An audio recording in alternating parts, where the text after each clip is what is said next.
कैसे हैं? आशा करता हूँ कि बहुत बहुत अच्छे होंगे। और जैसे मैंने आप लोगों से कहा था कि आप लोगों का जो आरआरबी ग्रुप डी का एग्ज़ाम अब जो है 9 से 21 अगस्त जिनका भी बचा हुआ है उनके लिए हम एक स्पेशल क्लास ला रहे हैं, जिसमें मैंने आप लोगों से कहा था कि जो 3 अगस्त से लेके और आपके 6 अगस्त तक जो पेपर हुए हैं, ठीक है, इसमें जिन टॉपिकों से प्रश्न पूछा जा रहा है, जिस तरीके से पेपर पूछे गए हैं, ठीक है, अगर हम उस तरीके से ही अगर तैयारी कर लेते हैं तो मुझे लगता है कि 100% है कि आप एग्ज़ाम हॉल में एक सीट पक्का कर सकते हो। तो मैंने आप लोगों से जैसे कहा था वैसे मैं हाज़िर हूँ। बहुत मेहनत लगा हुआ है हर एक प्रश्न को जुटाने में, वो मैथ का हो, रीज़निंग का हो या आपका साइंस का हो, करंट अफ़ेयर का हो, हर एक प्रश्न आपको उन्हीं तरीके से जुटाया गया है जहाँ से प्रश्न पूछा गया था, ठीक है? तो कहीं न कहीं अगर आरआरबी ग्रुप डी के एग्ज़ाम हॉल में आप जाने वाले हो तो इस क्लास को अंत तक देखना, जितने भी मेरे दोस्त हैं। और आप लोगों को बता दूं कि इस क्लास का पीडीएफ भी हम आपको फ्री में दे रहे हैं, तो हमारे व्हाट्सएप ग्रुप से जरूर जुड़िएगा, ताकि आपको कहीं ना कहीं बहुत बड़ा बेनिफिट मिल जाए और आप रिवीजन भी कर सकें। तो चलिएगा फटाफट से, जितने भी मेरे दोस्त हैं जो अब एग्जाम हॉल में जाने वाले हैं 9 से लेकर 21 अगस्त तक, वो इस क्लास को अंत तक देखेंगे। और हर एक प्रश्न आपके एग्जाम के लिए बहुत बहुत इंपॉर्टेंट है। पहला प्रश्न हम सॉल्व करने से पहले आप लोगों से रिक्वेस्ट करेंगे कि जितने भी मेरे दोस्त हैं जो इस क्लास को देख रहे हैं, बिल्कुल आप क्लास को लाइक करके चैनल को सब्सक्राइब कर लो और एक बार क्लास को शेयर भी कर दो, ताकि जितने भी आपके दोस्त हैं उन लोगों के पास जरूर पहुंच सके, ठीक है। पहला प्रश्न, हम पहले प्रश्न की ओर चलेंगे। तो आपको बता दूं कि ये पीडीएफ भी आपको फ्री में मिल जाएगा। हमारे व्हाट्सएप ग्रुप पे डेली ही क्लास का पीडीएफ दे देते हैं, ताकि आप अपना रिवीजन कर सको। पहला प्रश्न की ओर चलेंगे और पहला प्रश्न आप लोगों के सामने रहेगा, जितने भी मेरे दोस्त देख रहे हैं। चलिएगा पहले प्रश्न से हम लोग स्टार्ट करेंगे, ठीक है। पहला प्रश्न आपके सामने देखिए, आपका अगला प्रश्न देखिए रीजनिंग के आ चुके हैं, ठीक है। और आपको पता है कि 30 रीजनिंग के प्रश्न पूछे जाएंगे आपके एग्जाम हॉल में, और 30/30 करना बहुत ईजी होता है रीजनिंग में। यही एक सब्जेक्ट है जिसमें आप पूरे के पूरे नंबर ला सकते हो, ये समझ लो, ठीक है। तो यहाँ पे एक भी गलती नहीं करना, आप बेहतर तरीके से फटाफट से इन प्रश्नों को देख लो और कोशिश करना ज़्यादा से ज़्यादा प्रश्न आप खुद से बनाओ, ठीक है। क्योंकि रीजनिंग में जितना आप खुद करोगे वहाँ पे उतना ही बेहतर करके आओगे।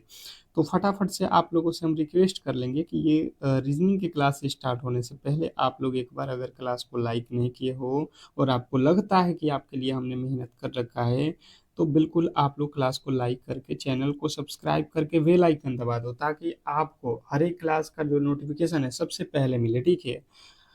चलिएगा पहला प्रश्न आपके सामने है, देखिएगा ध्यानपूर्वक देखिएगा। उस वेन आरेख का चयन कीजिए जो दिए गए वर्गों को सबसे अच्छा दर्शाता है। उस वेन आरेख का चयन करना है जिसमें दिए गए वर्गों को जो है सबसे अच्छा दर्शाता है। हमारे पास है क्षोभमंडल, वायुमंडल और जो है मध्यमंडल।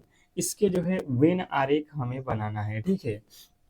ध्यानपूर्वक अगर आप समझने की कोशिश करोगे तो सबसे पहले मैंने ये बना लिया, क्या चीज़, तो ये है वायुमंडल। ये क्या है? वायुमंडल।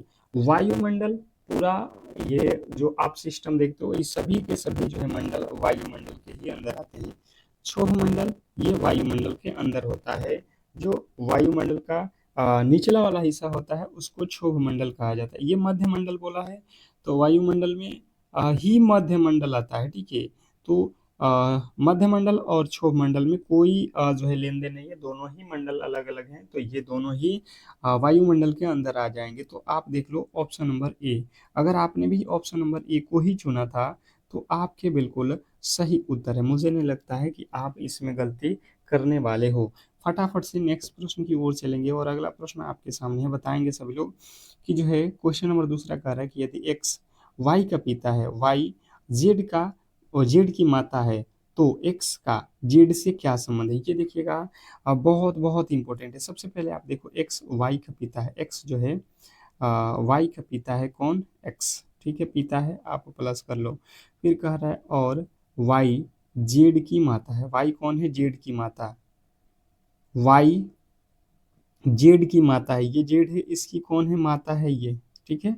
अब कह रहा है तो एक्स का जेड से क्या संबंध है? एक्स का, ये एक्स है, इसका जेड से इसका क्या संबंध है? इसने कहा एक्स का जेड से क्या संबंध, तो जेड की ये कौन है? तो ये कौन है? इसकी ये कौन है? माता। और माता के ये कौन है, पिता। माता के पिता को क्या बोला जाता है, तो नाना बोला जाता है। आप आसानी से कर लोगे ऑप्शन नंबर सी।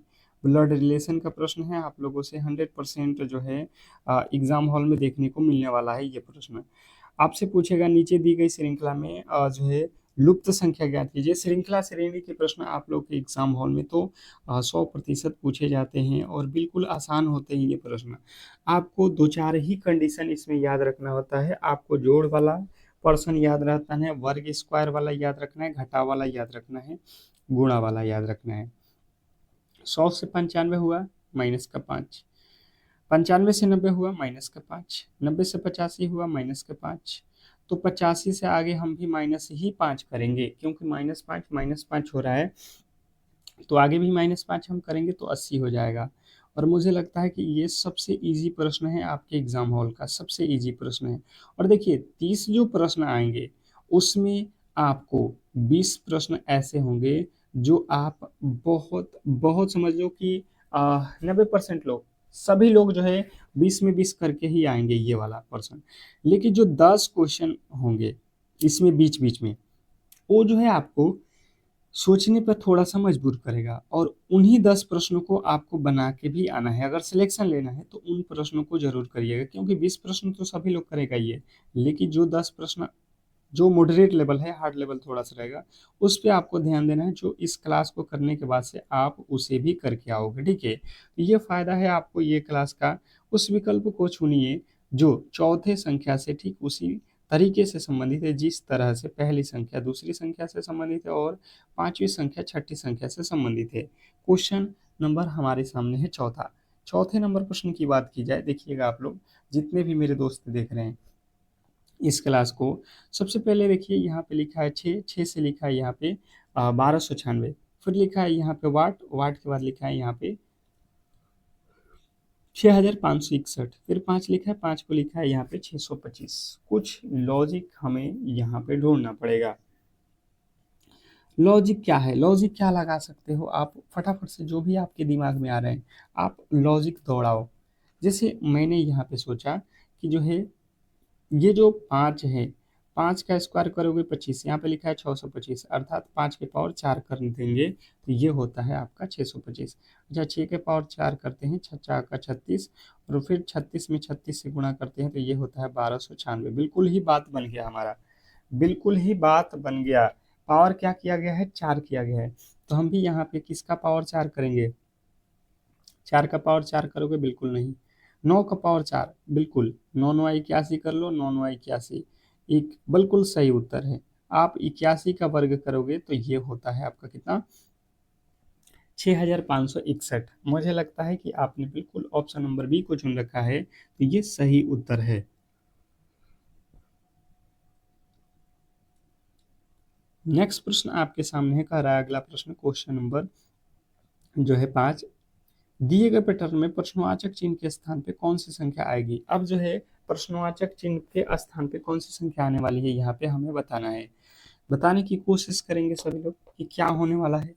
आप देखो मैंने बताया है कि ये पेपर खुद से सॉल्व करो। एग्जाम हॉल में जा रहे हो एग्जाम देने, तो आपके लिए बहुत बड़ा बेनिफिट होगा कि मैथ रीजनिंग जितने भी प्रश्न हैं इसको आप याद नहीं कर सकते हो, ठीक है। आप देख रहे हो पैटर्न को, समझ लो 100% प्रश्न इसी तरीके के आने वाले हैं एग्जाम हॉल में, और आप बेहतर करके आओगे, इसकी 100% गारंटी है। जैसे मैंने देखा यहाँ पे तो 37 लाना है, तो 37 यहाँ पे तो बहुत बड़ी संख्या है, 37 से कोई ताजुल ही नहीं है।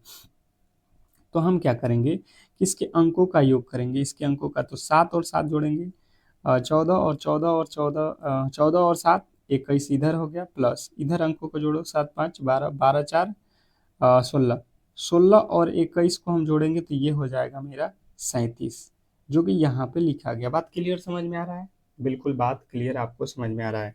इसके आगे अगर हम देखेंगे तो 7 6 13, 13 और 3, 13 3 16, 16 के बाद से देख लो 16, 5 3 8 और 2 10, 16 10 26, यहाँ पे भी योग 26 बिल्कुल सही लिखा है, हम भी यहाँ पे योग कर देंगे। 3 तरीके 9, 9 3 दूना का 6, 6 7 13, प्लस 6 1 7 7 4 11, 11 और 13 कितना होता है आपका 24।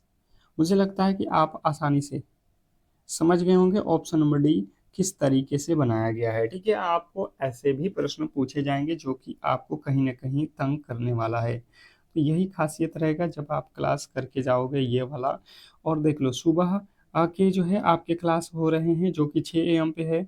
और ये जो है एक क्लास जिनका भी पेपर कल होने जा रहा है, वो बिल्कुल शाम के 8 PM पे एक क्लास आएगा रामबाण प्रश्नों के साथ। आप उसे किसी भी एंगल से मिस मत करना। जितने भी मेरे दोस्त हैं उस क्लास को भी देख लेना। मैं कह रहा हूँ कि 100% आप सिलेक्शन ले गो। ऑप्शन कह रहे हैं आप चैनल को सब्सक्राइब करके रख लो और बेल आइकन दबा दो ताकि उस क्लास को आप मिस ना कर पाओ। ठीक है, अब भी से जैसे मैंने देखा यहाँ पे, तो मुझे यहाँ पे इसके बदले ये लिखा है, इसके बदले ये लिखा है, इसके बदले ये लिखा है, इसके बदले ये लिखा है। और कह रहा है अलग कौन है, मतलब चार ऑप्शन जो दिया गया है, चार में से तीन एक जैसे हैं और एक अलग है। जो अलग है वही हमारा जो है यहाँ पे सही उत्तर है। अब हम किस तरीके से यहाँ पे अलग छाटेंगे, ये हमें यहाँ पे सोचने वाली बात है। जैसे मैंने समझ में आया कि इसका अगर वर्ग कर देते हैं तो यहाँ पे इसका वर्ग क्या होता है, 12,321।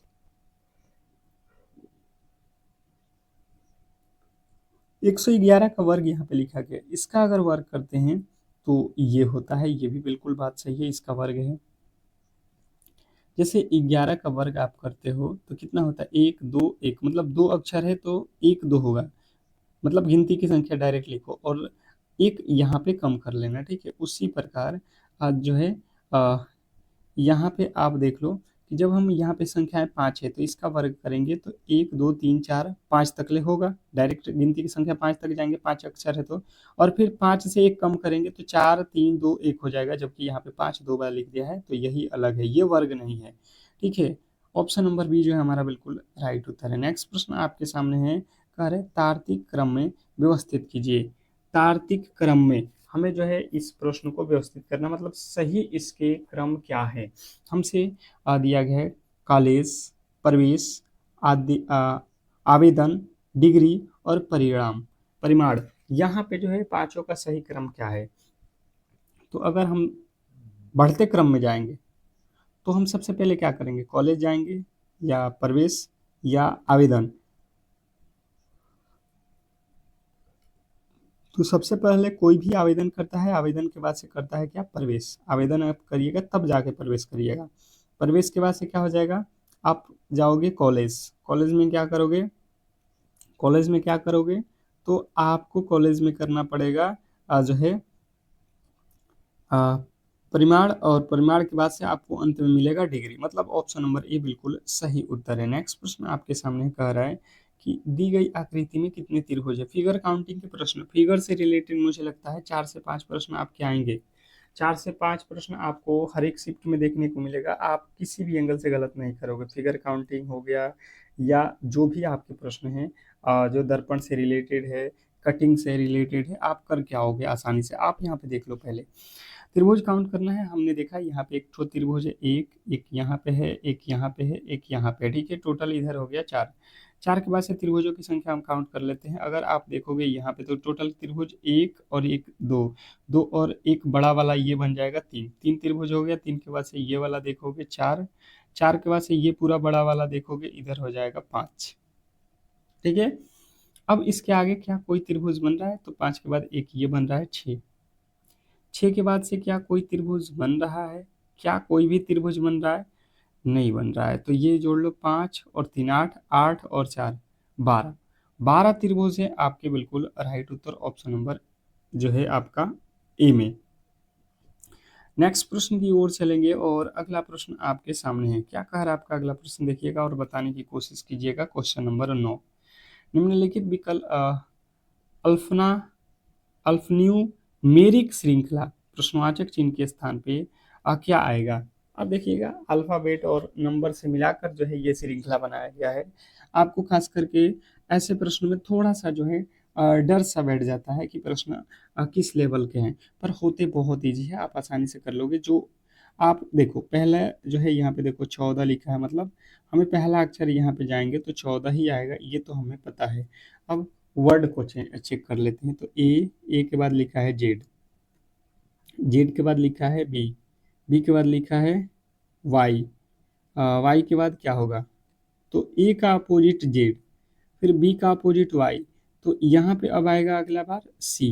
अगला बार क्या आएगा? सी, जो कि यहाँ पे नहीं है। तो हम जाएंगे ऑप्शन नंबर जो है पहला वाले के साथ, ऑप्शन नंबर ए। और संख्या में भी जाओगे तो 34 होगा, 50 में से चार चार घटा दिया है, चार चार माइनस किया है, ठीक है। तो 38 में से चार घटाओगे 34। बिल्कुल राइट उत्तर ऑप्शन नंबर ए ही है हमारा। नेक्स्ट प्रश्न आपके सामने कह रहा है कि कोई भी मनुष्य अमर नहीं है, कुछ मनुष्य वैज्ञानिक है, निम्न में से कौन सा जो है निष्कर्ष निकाला जा सकता है?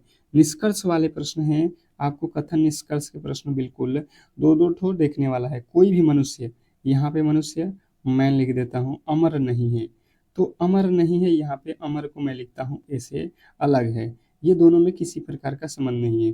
कुछ मनुष्य वैज्ञानिक है, मनुष्य का कुछ वाला हिस्सा ये जो है वैज्ञानिक है, मैं भी इसे लिखता हूँ। निम्नलिखित में से कौन सा जो है निष्कर्ष निकाला जा सकता है? सभी मनुष्य अमर है? बिल्कुल, मनुष्य तो अमर है ये नहीं है, ये बिल्कुल गलत है। सभी वैज्ञानिक नश्वर हैं, सभी वैज्ञानिक नश्वर हैं, ये भी बिल्कुल गलत। कुछ वैज्ञानिक अमर नहीं है, वैज्ञानिक का कुछ हिस्सा अमर नहीं है, ये बिल्कुल बात सही है। इसने कहा है कि अगर वैज्ञानिक हो तो आप मनुष्य हो गए, कुछ मनुष्य वैज्ञानिक होंगे और मनुष्य कभी भी अमर नहीं है। तो ये बात बिल्कुल सही हो जाएगा कि जो वैज्ञानिक है वह मनुष्य है, और मनुष्य है तो कभी भी मनुष्य अमर नहीं है, इसने कहा था। तो ये बात बिल्कुल सही है। कुछ वैज्ञानिक मनुष्य नहीं है, वैज्ञानिक का कुछ हिस्सा मनुष्य नहीं है, ऐसा तो नहीं हो सकता भाई साहब, ये बात बिल्कुल गलत है। तो कौन सा सही था आपका निष्कर्ष? तीसरा। नेक्स्ट प्रश्न आपके सामने है, क्वेश्चन नंबर 11। कह रहा है कि एक तस्वीर में एक लड़की की ओर इशारा करते हुए अमित ने कहा, एक लड़की की ओर इशारा करते हुए अमित कह रहा है, ठीक है। अमित कह रहा है, यहाँ पे गर्ल है कोई, इसके बारे में कि वह मेरे पिता की इकलौती बहन की बेटी है। ये अमित है, इसके कोई फादर होंगे, फादर की इकलौती बहन, इनकी कोई बहन है, बहन सिस्टर है, सिस्टर की कौन है? बेटी है, ये बेटी है, इसकी बेटी है सिस्टर की। वह लड़की अमित से किस प्रकार संबंधित है? अमित से, तो देखो ये इसके पिता हैं, पिता की ये कौन है? बहन, या अर्थात इसकी बुआ, बुआ की ये कौन है? लड़की। तो फुफेरी बहन हो जाएगी, ऑप्शन नंबर सी। ये आसान होते हैं प्रश्न, मुझे लगता है बहुत आसान होते हैं, आप आसानी से ऐसे प्रश्नों को कर लोगे। नेक्स्ट प्रश्न आपके सामने है, क्वेश्चन नंबर 12। देखिएगा, कह रहा है कि एक निश्चित कुट भाषा में पंडा को ये लिखा जाता है, उसी कुट भाषा में स्नैक को ये लिखा जाता है, तो उसी कुट भाषा में जेब्रा को जो है क्या लिखा जाएगा? अब आपको यहाँ पे समझ में आएगा कि ये प्रश्न में दिया क्या है और आपको करना क्या है। करना क्या है, सिंपल सा लॉजिक है। मुझे यहाँ पे समझ में ये आ रहा है कि जब मैंने देखा तो PANDA पंडा लिखा हुआ है, और इससे हमें सॉल्व करके बनाना है ये वाला लॉजिक। तो पी होता है 16 पे, 16 से तो लिखा है भाई साहब 33। अगर ए लिखा हुआ है यहाँ पे, अगर हम यहाँ पे 2 से गुणा भी करते हैं और एक जोड़ देते हैं, 16 दूना 32 एक 33, तो यहाँ पे भी 2 से गुणा करेंगे और एक जोड़ देंगे तो 2 एक में 2 और एक 3, जबकि लिखा है यहाँ पे 78। तो मतलब बात बिल्कुल इस तरीके से बनने वाला नहीं है, बात तो बिल्कुल इस तरीके से बनने वाला नहीं है, ये तो कंफर्म हो गया। तो बनेगा बात कैसे? हम इसको दूसरे तरीके से देखते हैं। अगर पी का अपोजिट निकालेंगे तो पी होता है 16 पे और इसका अपोजिट जाएगा के होता है 11 पे। अब 11 इसका हो गया, अपोजिट अपोजिट हम निकालें तो हमें 33 लिखा, मतलब इसका 3 गुना कर दिया जाएगा तो 33 आ जाएगा। अच्छा, ये होता है 1 पे, इसका अपोजिट जाओगे तो ये हो जाएगा आपका जेड, 26 पे होता है, ये होता है 26 पे, और 26 का 3 गुना अगर हम करते हैं तो 26 तियाँ 78। मतलब अब देख लो यहाँ पे 26 33 78 ये बिल्कुल लिखा गया है, बिल्कुल लिखा गया। आप कहिएगा कि ये तो बिल्कुल आसान हो गया, बिल्कुल आसान हो गया। अब आप कर लो यहाँ से जेड का अपोजिट ए, और ए में 3 गुना करोगे तो 3 एकम में 3। मुझे नहीं लगता है कि आप गलती करने वाले हो, आपको पहले अक्षर से ही आपका राइट उत्तर मिल गया, ऑप्शन नंबर सी। जिन्होंने सी को चुन रखा है उनके बिल्कुल राइट उत्तर है, इसमें कहीं से किसी तरीके के डाउट नहीं होना चाहिए। नेक्स्ट प्रश्न की ओर चलेंगे, और अगला प्रश्न आपके सामने है, निम्नलिखित प्रश्न में दिए गए विकल्पों में से अलग शब्द युग्म चुनना है। क्वेश्चन नंबर 13, 13वें नंबर प्रश्न के राइट उत्तर बताना है सभी लोगों को। निम्नलिखित प्रश्न में दिए गए विकल्पों में से अलग शब्द कौन सा है? देखिए अलग चुनना है। चार जो ऑप्शन है ए बी सी डी करके, उसमें से तीन एक जैसे हैं और एक जो है अलग है। जो अलग है वही हमारा सही उत्तर है, जो अलग है वही हमारा राइट उत्तर है। अब आप देख लो इसमें क्या क्या दिया है। इसमें दिया हुआ है जो है ईंट, ईंट का संबंध जो है दीवार से, ईंट से दीवार बनता है, ये तो लग रहा है बिल्कुल सही हमें। ईंट का दीवार से संबंध।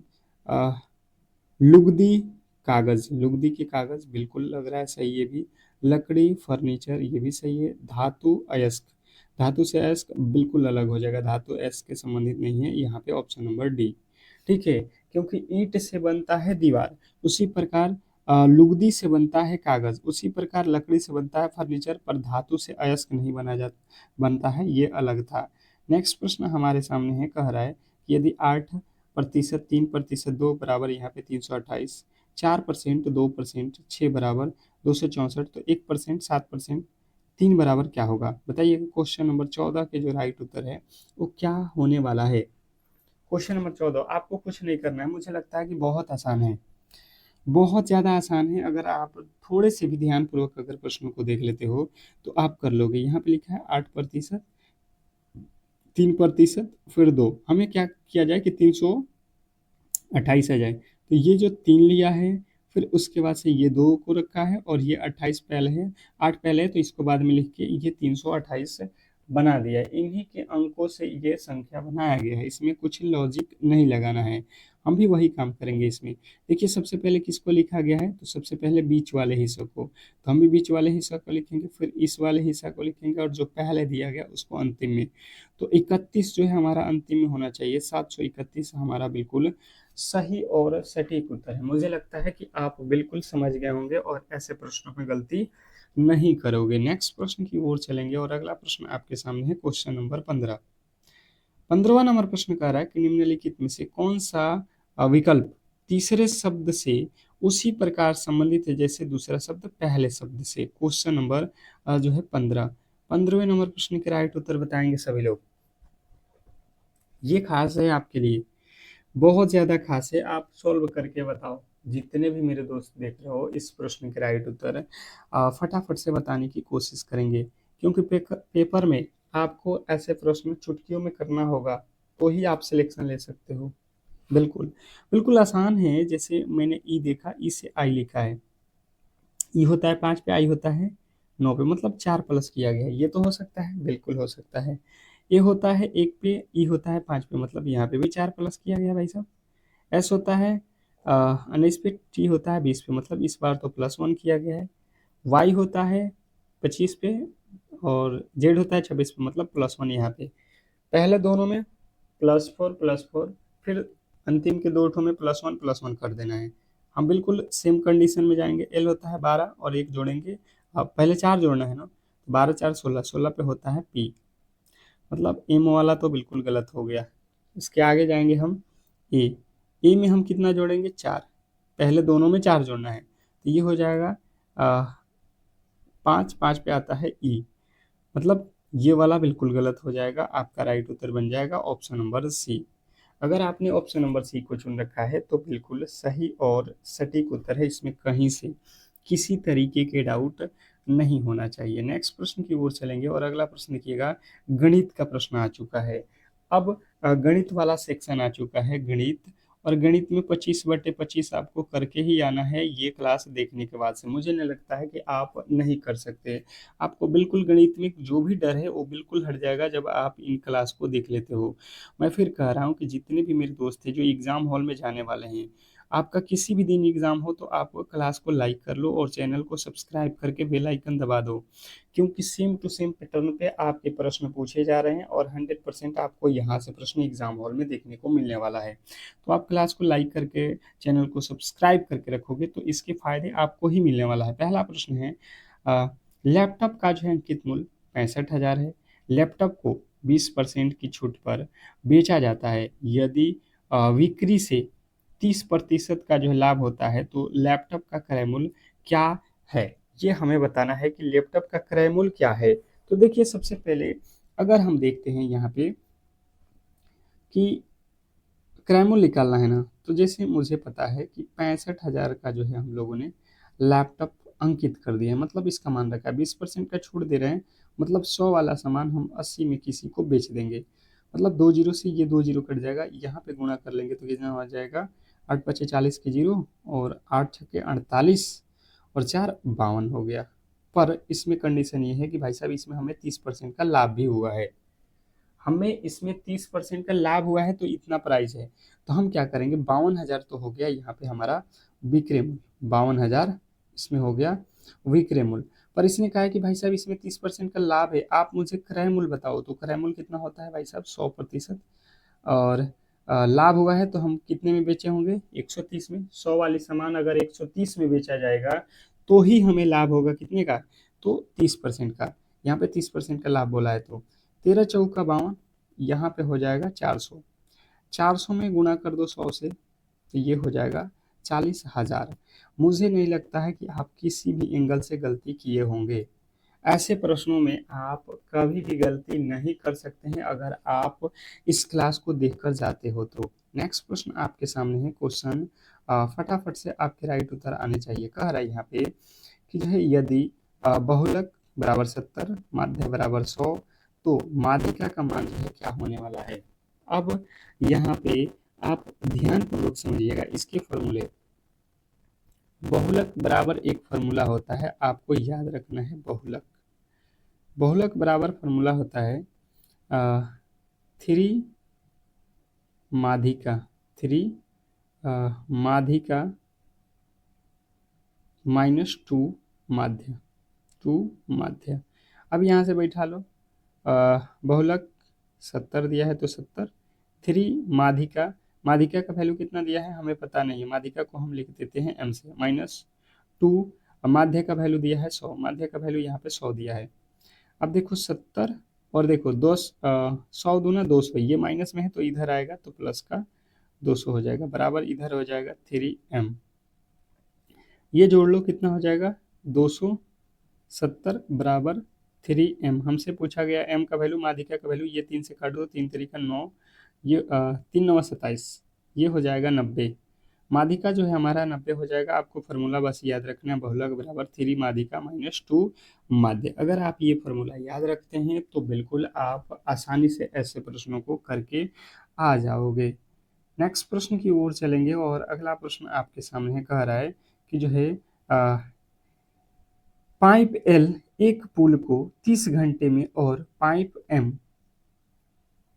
45 घंटे में भर सकता है। एक पुल है, यदि दोनों पाइप को खाली पुल में खोल दिया जाए तो उन्हें भरने में कितना समय लगेगा। अब देखिए एक पुल को भरना है भाई साहब, कंडीशन ये है कि एक पाइप एल है जो कह रहा है कि भाई साहब हम 30 घंटे में भर सकते हैं, दूसरा एक एम है, ये कह रहा है कि भाई साहब हम 45 घंटे में भर सकते हैं। दो कंडीशन दिया गया है। तो अब कह रहा है कि इन पुलों को दोनों को एक साथ खोला जाएगा तो पोल कितने दिन में भर जाएंगे। तो ये हो जाएगा, इनका एलसीएम ले लो, 45 और 30 का 90, 30 तिहाई 90 और 45 दूना 90। मतलब एल जो है 1 घंटे में 3 भरता है तो एम जो है 1 घंटे में 2 भरता है। टोटल जो है हमें भराना है 90, और ये दोनों को कह रहा है कि मिला लो, तो 3 2 कितना हो जाएगा भरने वाले, 3 2 5, 1 घंटा में भरेंगे तो यहाँ से काटोगे तो 18 पचे 90, 18 घंटे लगेंगे। पूरे के पूरे पुल को भरने में दोनों पाइप 18 घंटे का समय लेंगे। मुझे लगता है कि आपको क्लियर समझ में आ गया होगा, ऑप्शन नंबर डी। नेक्स्ट प्रश्न आपके सामने है, क्वेश्चन नंबर 4। चौथा नंबर प्रश्न कह रहा है यहाँ पे कि जो है 2,000 रुपये पर 6%, 6.5% वार्षिक ब्याज के दर से 14 फरवरी 2023 से 28 अप्रैल 2023 की अवधि के लिए साधारण ब्याज कितना, साधारण ब्याज का गणना करना है। ये प्रश्न आपको खास बनाता है अगर आप सॉल्व करके आ गए एग्जाम हॉल में। तो देखिए दिया क्या है हमारे पास, सिंपल तरीका है, हमारे पास तारीख है 14 फरवरी, फरवरी में हमें मिल गया 14 दिन, ठीक है। उसके बाद से कह रहा है कि जो है आगे चलिए 28 अप्रैल तक जाना है, 14 फरवरी से 28 अप्रैल तक। तो ये जो है आपके कितना हो जाएगा, 14 फरवरी, तो फरवरी के बाद से अप्रैल, सॉरी फरवरी के बाद से मार्च, मार्च होता है 31 दिन का, और अप्रैल में 28 दिन जाना है तो ये हो गया 28 दिन। अब यहाँ पे देखिए अ, यहाँ पे हो गया 14, तो आप यहाँ से गुणा कर लो, कितना सबको जोड़ लो ये दिन। तो 8 4 12 1 13, 3 3 6 1 7, 73 दिन हमें मिल रहा है। जब हम 14 फरवरी से 28 फरवरी तक देखेंगे तो हमारे पास जो दिनों की संख्या है ये 73 दिन, 73 दिन का ब्याज जोड़ना है। तो ब्याज बराबर क्या होता है, मूलधन गुणे समय। समय कितना है, 73 दिन, और दिन को वर्ष में बदलना है तो 365 से हम भाग देंगे, और गुणे क्या हो जाएगा आपका 6.5, और बट्टा में क्या होता है 100, गुणा 100 कर लो। ये 2 जीरो से 2 जीरो काट दो, 73 पच्चे 365, और इसको पॉइंट हटाओगे तो नीचे आएगा 10, एक जीरो से ये एक जीरो कट जाएगा, 13 पच्चे 65, 13 दूना का 26, 26 जो है आपका ब्याज हो जाएगा 26 रुपया। ऑप्शन नंबर बी बहुत बहुत इंपॉर्टेंट था। नेक्स्ट प्रश्न आपके सामने कह रहा है कि दिए गए आंकड़ों का बहुलक ज्ञात कीजिए। दिया गया जो आंकड़ा है इसमें जो है आप लोग को बहुलक बताना है। बहुलक मतलब होता है जो अधिक बार आया हो। दो देखा गया तो इसमें केवल 2 बार है, 3 बार है बस, 3 बार 2 आया है। अब 3 देख लो, 1 2 3 4, 4 बार आ गया 3, मतलब सबसे अधिक बार कौन आया है इसमें, 3 ही आया है। 3 जो है सबसे अधिक बार है इसमें, तो हमारा जो है बहुलक जो है 3 हो जाएगा, इसमें गलती नहीं करेंगे। नेक्स्ट प्रश्न की ओर चलेंगे, और अगला प्रश्न आपके सामने है क्वेश्चन नंबर जो है 6। छठा नंबर प्रश्न कह रहा है कि एक बेईमान दुकानदार क्रयमूल्य पर जो है अनाज बेचने का दावा करता है, लेकिन वह जो है 1 केजी के स्थान पे 900 जो है 20 ग्राम जो है बाट का उपयोग करता है, तो उसका लाभ प्रतिशत क्या होने वाला है। जो देखिएगा बेईमान दुकानदार वाला प्रश्न तो आपको कहीं ना कहीं तंग करता है, लेकिन है बहुत इजी। देखिए है बहुत इजी, आप आसानी से समझ जाओगे। एक तरफ लिख लो सीपी और एक तरफ लिख लो एसपी। एसपी मतलब विक्रय मूल्य, सीपी मतलब क्रय मूल्य। हम कह रहे हैं कि भाई साहब हम आपसे बेच रहे हैं 1 केजी सामान। 1 केजी सामान बोलेंगे तो आप कहिएगा 1000 ग्राम। पर हमने क्या किया कि भाई साहब इसमें चोरी किया। हमने केवल और केवल आपको दिया था 920 ग्राम। मतलब हमें फायदा यहाँ पे हो रहा है कि आपसे तो हम बोले हैं कि भाई साहब सामान तो 1 केजी दिए हैं, आपको तो 1 केजी बोल कर दिया गया, पर हमारे तरफ से दिया गया है 920। मतलब लाभ जो हमें मिल जाएगा 80 रुपया का, 80 ग्राम का। कितने पर, तो 920 पर, और गुणे हो जाएगा 100। ये जो है 9 8 72, 8 9 72 9, तो 100/9, तो कितना आ जाएगा 8.7%। 8.7% जो है आपके बिल्कुल राइट उत्तर है। 100/9 कर लो, ठीक है। नेक्स्ट प्रश्न आपके सामने है क्वेश्चन नंबर 7। 7वें नंबर प्रश्न पे आ चुके हैं, और आप ध्यानपूर्वक देखिएगा क्वेश्चन नंबर 7वां में क्या कह रहा है। क्वेश्चन नंबर 7वां बहुत खास है, ध्यानपूर्वक देखना है सभी लोगों को। कह रहा है कि 360 में एक कालीन को जो है बेचने पर एक व्यक्ति को 10% की जो है हानि हुई। 20% का लाभ प्राप्त करने के लिए उसे उस कालीन को किस मूल्य पर जो है बेचना चाहिए। क्वेश्चन नंबर 7 सबसे खास है। क्वेश्चन नंबर 7 सबसे खास है। जैसे मैंने देखा तो इसने कहा है कि जो है इतने में बेचने पर व्यक्ति को हानि हुआ है, मतलब 360 में बेचा गया है तो हानि हुआ है। हानि हुआ है मतलब हमें कम में वैल्यू में बेचा गया है। मतलब हम जो है 100 रुपये का सामान खरीदे होंगे तो 10% का हानि मतलब 90 में बेच दिए हैं। तो हमें पता करना है कि कितने में खरीदे हैं, तो 100 ऊपर रखेंगे 90 नीचे। 9 चौका 36, यहाँ से हो जाएगा हमारा खरीद मूल्य 400। इसने कहा 20% का लाभ कमाना है भाई साहब, इस पे जो है हमें जो है लाभ कमाना है। ठीक है, तो लाभ कमाने के लिए हम क्या करेंगे, कितने का लाभ कमाना है, 20% का। 20% का अर्थात 100 वाला सामान हम 120 में बेचेंगे। 100 वाला सामान 120 में बेचेंगे, तभी तो 20% का लाभ होगा। तो ये 2 जीरो से 2 जीरो कट जाएगा। 12 12 चौका 48, 480 जो है हमारा बिल्कुल सही उत्तर है। ऑप्शन नंबर डी, जिन्होंने डी को चुना है उनके बिल्कुल राइट उत्तर है। नेक्स्ट प्रश्न आपके सामने है क्वेश्चन नंबर 8। 8वां नंबर प्रश्न कह रहा है कि तीन संख्याओं का अनुपात यहाँ पे दिया गया 5:7:9। यदि इनका जो है लघुत्तम समापवर्तक यहाँ पे 1260 है, तो सबसे बड़ी और सबसे छोटी संख्याओं के बीच का अंतर कितना होगा, ये हमें बताना है क्वेश्चन नंबर 8वें में।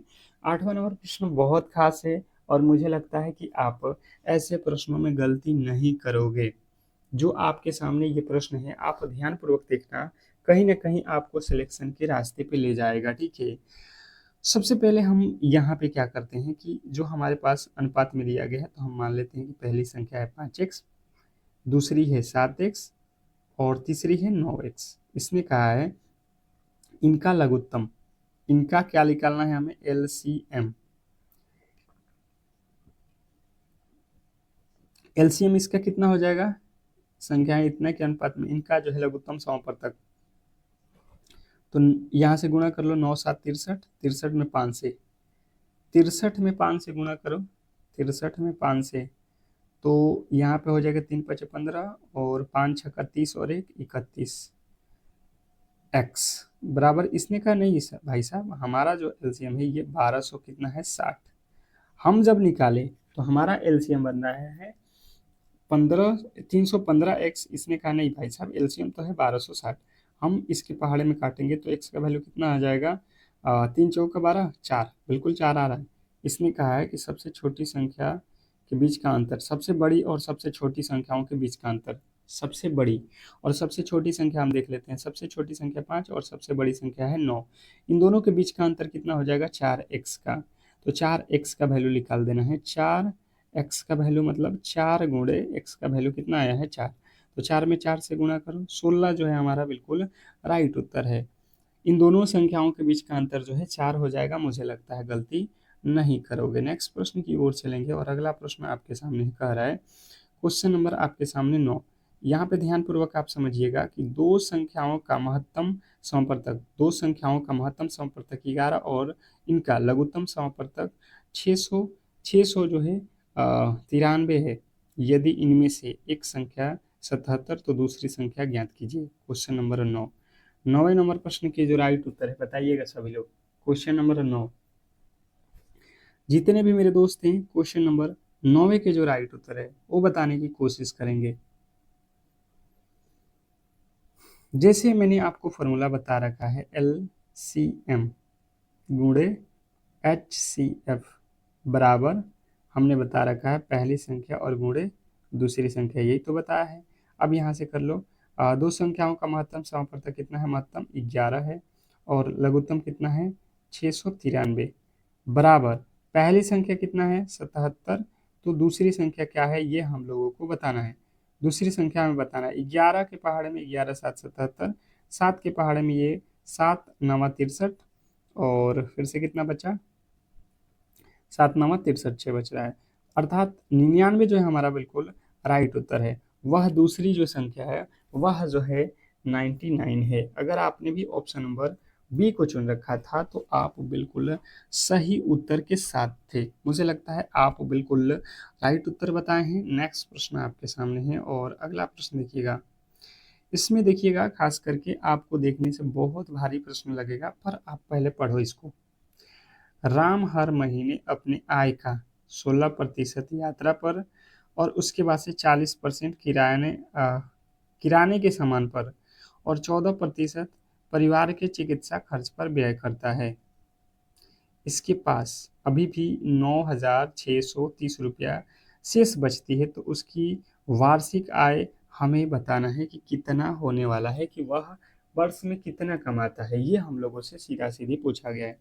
तो देखिए सिंपल सा लॉजिक है कि हम वर्ष में कितना कमाते होंगे, परसेंटेज में 100%, जिसमें से हमारा जो है लॉजिक ये है कि 16% हम यात्रा पर खर्च करते हैं इधर उधर जाने में, 40% हम किराए पर खर्च करते हैं और 14% हम परिवार के जो है चिकित्सा में खर्च कर देते हैं। तो सबको जोड़ेंगे तो 16 14 30 30 और 40, 70% हमने खर्च कर दिया और कमाया कितना है 100, 100 में से 70 हम खर्च कर दिए। ये खर्च है, ये खर्च है।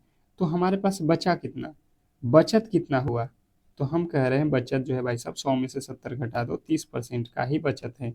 हम कितना बचा रहे हैं 30%, हमारा जो बचत है 30% का है। इसने कहा नहीं भाई साहब, हम लोगों का जो बचत है ये 9,630 है। यहाँ से अगर आप देखोगे तो एक जीरो से एक जीरो कट जाएगा और 3 के पहाड़े में 1% का वैल्यू जब हम निकालने गए तो यहाँ से मिलेगा 3 3 9, 3 दूना का 6 और 3 1 में 3। अब इसने कहा है कि टोटल जो है आप बताओ कितना कमाता है, तो टोटल वो कमा रहा था 100%, 100 से गुणा कर दो तो ये हो जाएगा कितना आपका 3 लाख, 3 लाख नहीं 32,100 रुपया। ऑप्शन नंबर जो है हमारा डी जो है बिल्कुल राइट उत्तर है। बात आपको क्लियर समझ में आ गया होगा। तो इस तरीके से आज के क्लास को हम लोग यहीं पे समाप्त करेंगे और आपसे रिक्वेस्ट करेंगे कि जितने भी मेरे दोस्त हैं जो आगामी दिनों में एग्ज़ाम हॉल में जाने वाले हैं, तो बिल्कुल आप क्लास को लाइक करके चैनल को सब्सक्राइब करके रखो, क्योंकि शाम में आपको 7 पीएम पे क्लास आता है और सुबह के जो है आपके 8 एएम पे क्लास आ रहा है और दोपहर में आपके 1 पीएम पे क्लास आ रहा है। तो ये 3 क्लास अगर आप कर रहे हो डेली तो 100% आपका सिलेक्शन होने वाला है। मिलते हैं हम लोग अगले क्लास में, तब तक के लिए धन्यवाद।